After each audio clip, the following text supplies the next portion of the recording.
Bonjour à toutes et à tous, bienvenue sur Eurosport et GCN pour le résumé de la 12e étape du Tour d'Italie. Le Giro qui avance bien, départ aujourd'hui de Bra. Évidemment la formation Ineos Grenadier au cœur des discussions après la chute de Tao Geoghegan Hart, le troisième du classement général qui a quitté ses coéquipiers. Et ça s'échauffe du côté de la Alpecin de Koenig avant un départ mouvementé, une minute de silence en hommage aux victimes des inondations en Italie. Le maillot rose sur les épaules de Geraint Thomas pour une poignée de secondes devant Primož Roglič. Ça ne devrait pas changer aujourd'hui entre Bra et Rivoli. Un départ mouvementé, on l'a dit, avec des premières difficultés non répertoriées. Carrasco, La Mora, 6 km à 5% de moyenne. Puis une très longue montée progressive jusqu'à Pedagera en 3e catégorie. Passage à Alba, le sprint intermédiaire. Puis dans le final, un col de 2e catégorie, la Collebraida, 10 km 700 à 6% de moyenne. Et notamment le final plus difficile. Et l'échappée, donc qui va tenter de se former rapidement et des coureurs sont distancés, notamment des sprinteurs. On signalera l'abandon de Caden Groves, le sprinter australien vainqueur d'une étape qui n'a pas pu se maintenir dans le peloton. Ils étaient 26 à l'avant et bientôt 30 avec l'ajout de 4 Italiens, alors que dans le même temps, Jonathan Milan est à hauteur de la voiture médicale. Il va bien, mais a été un petit peu embêté, notamment au niveau du nez. Les 4 Italiens, Oldani et Fortunato notamment, qui reprennent le groupe de tête où il y a 4 coureurs de la Trek Segafredo. Mats Pedersen est dans un fauteuil pour prendre le maximum de points au sprint intermédiaire, 12 devant Michael Matthews. C'est 12 points de repris donc à Jonathan Milan. Il est désormais à 24 points de l'Italien au classement du maillot cyclamen.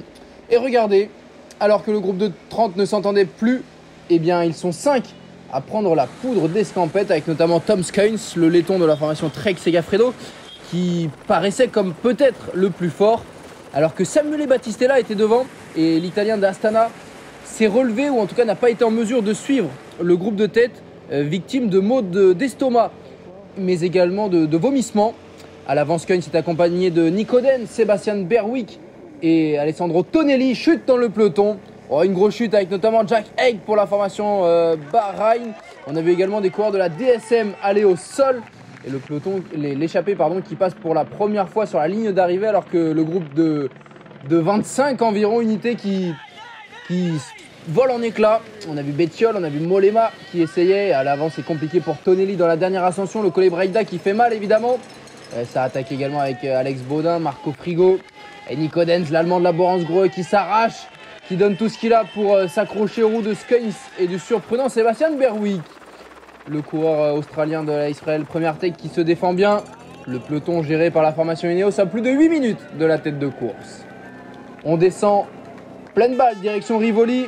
Et Nico Denz à 12 km du but qui tente de placer une accélération dans la petite remontée du côté de Reano.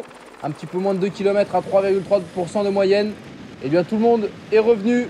Ils sont donc 3 pour se jouer la victoire. Nico Denz qui emmène avec Tom Skuins et Sebastian Berwick dans la roue.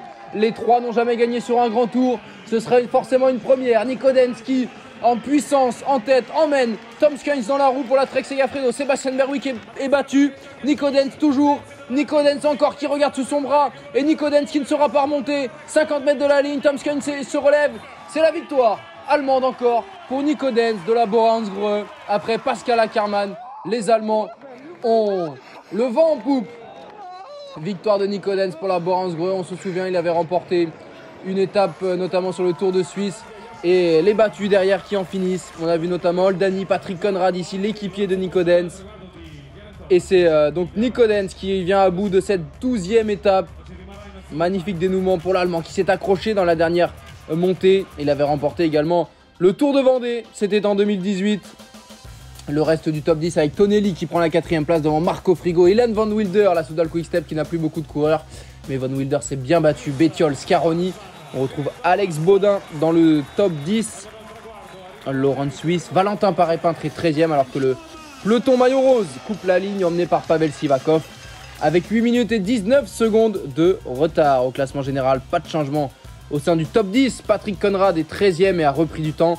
Thibaut Pinot est désormais 15e à 4 minutes 48 devant Ilan Van Wilder. Justement, longue de 199 km, la 13e étape a été modifiée, notamment car le Grand Saint-Bernard et sous la neige. Ils passeront donc par le tunnel avant de monter du côté de Crans-Montana. Ce sera évidemment l'une des étapes importantes de cette deuxième semaine en vue du classement général. Est-ce que Geraint Thomas va résister à Primož Roglič?